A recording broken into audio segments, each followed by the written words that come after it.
बच्चों देखेंगे कि जिस प्रकार से मानचित्र, उसी प्रकार से मानचित्र की ही भांति जो है वास्तु विशारदों द्वारा बनाए गए प्रारूपों, वास्तु विशारदों द्वारा बनाए गए मतलब जो भी वास्तु के द्वारा जो भी बनाए गए, निर्माण किए गए चीज़ है, उसके वस्तु है, उसका जो प्रारूप बनाया गया था। प्रारूप जो है हमें जो है भवन स्थापित करने के लिए जो वास्तु विशारदों द्वारा जो प्रारूप तैयार किया गया था किसी भी भवन के स्थापत्य शास्त्र मतलब स्थापना करने के लिए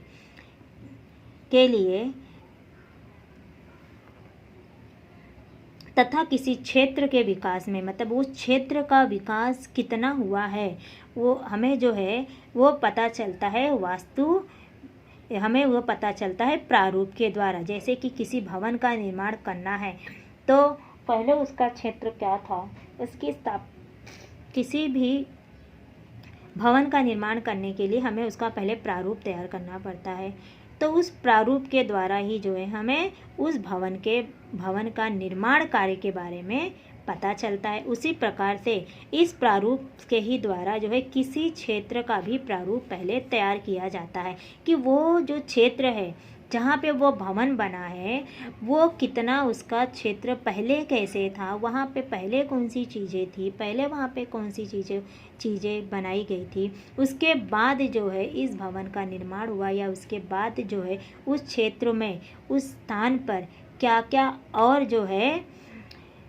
विकसित हुआ है या वहाँ पे किस चीज़ों का और विकास हुआ है, इसके बारे में हमें जो है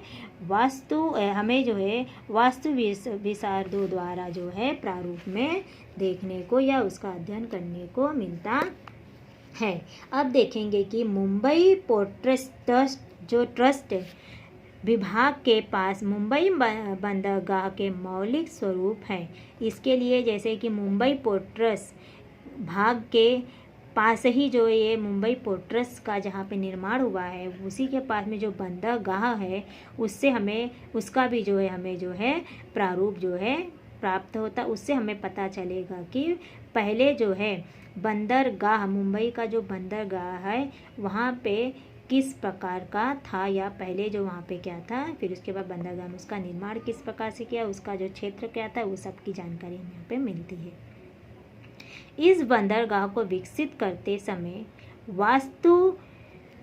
विशारद और अभियंताओं द्वारा बनाए गए ढांचे या प्रारूप भी है। आज जो बंदरगाह जो मुंबई पोर्ट ट्रस्ट के विभाग के पास जो बंदरगाह मौजूद है, जिसका निर्माण आज जो मौजूद जो बंदरगाह उसे देखते हैं, उसका जो है प्रारूप जो है किसके सहायता से बना या उस बंदरगाह का विकास जो है वास्तु विशारद और अभियंताओं द्वारा जो उस समय जब बंदरगाह का निर्माण करने से पहले जो है उन्होंने जो ढांचा तैयार किया था या जो उन्होंने स्वरूप तैयार किया था उसे हम आज देख सकते हैं, उसे हम लिखित रूप में आज देख सकते। इस ढांचे के प्रारूप के आधार पर हम मुंबई महानगर के विकास की जानकारी में इसी जो ढांचे हैं जो बंदरगाह के विकास के समय जो भी ढांचा बनाया गया था या प्रारूप बनाया गया था लोगों के द्वारा, अभियंताओं के द्वारा या वास्तु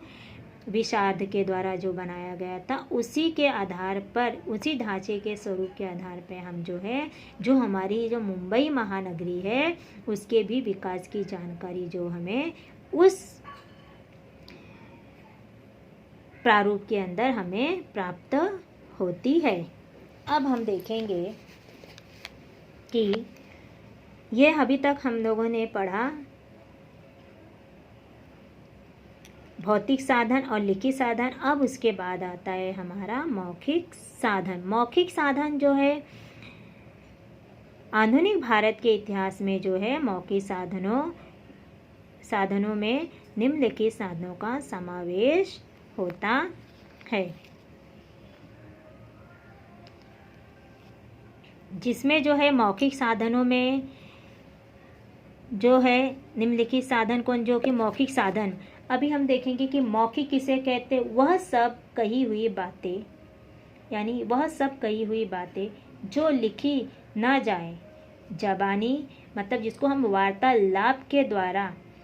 से संबंधित हो, मतलब जो एक दूसरे से खाली सुनना के या दूसरे को एक दूसरे को बोल के, जो दादा परदादा के द्वारा हम लोग जो कहानियाँ सुनते आए हैं ना, कहानी उसका तो कोई लिखित स्वरूप नहीं, खाली हम उनसे सुनते, उनके मुख से सुनी हुई यानी उनकी मुख से कही हुई बातें, ठीक है, कि से जो हमें जानकारी मिलती है, इतिहास के बारे में जो हमें मौखिक रूप में जो जानकारी मिलती है उसे हम लोग बोलते हैं मौखिक साधन। अभी ये मौखिक साधन जो है निम्नलिखित प्रकार के हैं, जिसमें से पहला है लोकगीत। लोकगीत मतलब उस समय के जो लोगों के द्वारा जो गीत गाए जाते थे, वो लोकगीत उस समय के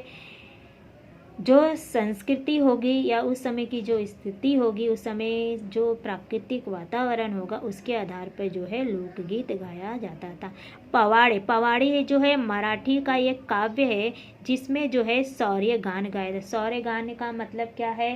कि ज़्यादा हिम्मत, है ना, साहसी गीत जिसमें लोगों के अंदर जागृत करना। लोक कथाएं, लोगों के द्वारा जो है कथाएं कहने का भी परंपरा, जो कथाएं आज जो पहले से कथाएं लोग कहते चले आ रहे हैं उसको बोलते हैं लोक। प्रसंग वर्णन, साक्षात्कार, नाटक, जलसे, कला समूह, ये सारे जो है मौखिक साधन आते हैं, जिसमें नाटक आया, जलसे आया, कला समूह है। इन सभी के माध्यम से भी हम जो है उस समय आधुनिक भारत के इतिहास की जानकारी हम प्राप्त कर सकते हैं। मतलब लोगों के द्वारा हमें मौखिक रूप से जो है हमें ये सारी जानकारी हमें प्राप्त होती है। ओवियो मतलब चक्की के गीत, इसके द्वारा, और स्फूर्ति गीत। स्फूर्ति का मतलब ही है कि हमारे अंदर जोश पैदा करना, ये उत्साह भरना, ये ऐसे सारी गीतों से भी हम जो है आधुनिक भारत के इतिहास की जानकारी हमें जो है प्राप्त होती है। यानी आधुनिक भारत के इतिहास की जानकारी या उसका अध्ययन प्राप्त करने के लिए हमें जो है मौखिक जो साधन है इसका भी एक महत्वपूर्ण स्थान है। बिना मौखिक साधन के हम जो है आधुनिक भारत के इतिहास का अध्ययन नहीं कर सकते हैं।